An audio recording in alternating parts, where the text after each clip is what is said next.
این حدیث داره تو همین روایته. علا کلن دنبال تشکیک در مسائل حضرت سید الشهدا صلوات الله علیه و شهادتشون و معجزات و جریانها و شعائر مقدسه مرتبطه بهشون هستن. تو همین حدیث داره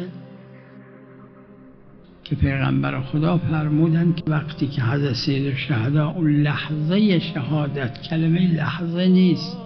وقتی که حضرت سید الشهدا شهید شدن،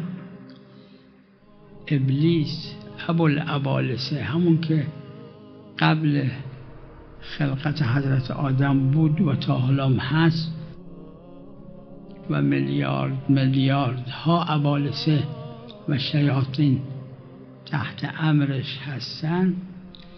اون اعلان کرد به ابالسه که علیکم بالتشکیک،